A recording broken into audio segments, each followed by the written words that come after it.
Hello again. Time, I think, to revisit the idea which frequently appears in comments here that the increasing number of visible minorities on our television screens and in films is associated with something known as the Great Replacement or the Kalergi Plan. Now, I am, as I have said before, open-minded about these ideas. That is to say that although I do not subscribe to them, nor do I dismiss them out of hand, and I'm ready to be persuaded if the evidence proves strong enough, this has not yet happened. The Kalergi Plan is the older of these two ideas and has at least some foundation in fact, which is to say that there was a man called Kalergi who thought that a multicultural mixed-race Europe would be a good thing and likely to prevent any future wars on that continent. The Great Replacement is more recent, that expression dates only from a decade or so ago. Of course, the concept itself behind both ideas goes back at least a century and was actually articulated in Hitler's Mein Kampf, published in 1925. In that book, he outlines the idea that Jews are responsible for the dilution of European nations and that they encourage immigration to Europe of various ethnicities. My problem is, I think, that this seems an unnecessary hypothesis to account for all that I observe in modern Europe. Take, for instance, the fact that every drama on television these days, even those set 500 years ago in the time of the Tudors, have many black people in their casts. This foolishness reached its logical and absurd zenith with the portrayal of Henry VIII's wife, Anne Boleyn, as being of African origin. What can possibly explain such bizarre decisions, if not a widespread conspiracy? Well, we can see what a very well-known BBC executive and producer has to say on the subject and see if his views sound convincing. Most people in Britain have heard of Stephen Moffat, who wrote the scripts for a recent series of the science fiction fantasy series Doctor Who. In 2016, he gave an interview which may still be found on the BBC website. I give a link to it in the description to this video. Let me quote what he has to say about the idea of casting black people in dramas set in the past. We've kind of got to tell a lie. We'll go back into history and there will be black people where historically there wouldn't have been. And we won't dwell on that. We'll say, to hell with it. This is the imaginary better version of the world. By believing in it, we'll summon it forth. The language he uses makes me cringe. He's obviously trying to speak like a teenager, which is a terminally sad thing for a man of 55 to do. He clearly wants to be down with the youth. We've kind of got to, indeed.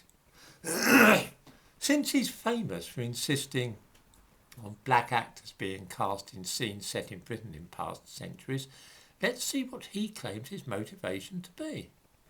He begins by saying, we've kind of got to tell a lie.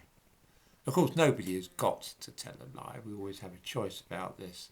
Kind of adds nothing to the sentence. It's waffle designed to make him sound like a young person. Removing those two elements leaves us with the plain and unadorned statement, we are telling a lie. At least he's honest about this. He goes on to say that he's creating an imaginary world which he supposes to be better than the one which actually exists, and that in this way he hopes to summon it forth. This is, of course, deluded and magical thinking.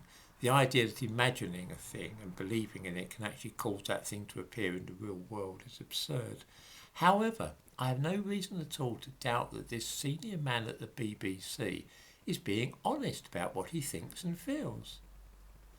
I believe, in other words, that he and others like him genuinely do believe that the world we live in would be better if there was no such thing as racial prejudice, with which sentiment, incidentally, I agree, and that one way of achieving this end is to lie to people and show them images of a world without racial prejudice, which they may then feel inspired to emulate.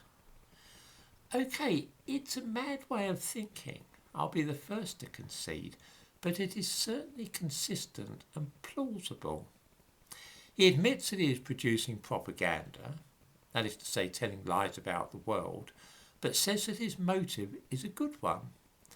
I'm prepared to believe him on both points, and I accept that many other people in television and the film industry feel the same. If we combine this with 2 or 3 other strands, I think it pretty well explains what we are seeing currently. One strand is a desperate desire not to be seen as a racist. In today's world, the very suspicion of such a thing can be enough to ruin a person. It's like the McCarthy era in the United States. In those days, being thought of as un-American or pro-Soviet was enough to destroy a person's career. Now the same thing is true of racism. We even have guilt by association, another old standby of the McCarthyites. Even being seen in the company of somebody accused of racism can in itself be enough to damn a person. Then too, looking at another strand here, there's the fact that black music, black clothes, black ways of speaking and black style in general is enormously cool for many people. It feels with it and up to date. This was of course the case with jazz in the 1920s, which was shorthand for modernity at that time. Now we've got the same thing going. Immigration policies, that is to say the way that politicians control the movement of people across the world in our globalised era, is a more difficult topic to address, and I think that I must devote a separate video to this subject. So far, in the things at which I have looked, I do not see that invoking any kind of secret plan or conspiracy is required. The facts as they stand can be sufficiently accounted for without assuming that anything at all is going on behind the scenes.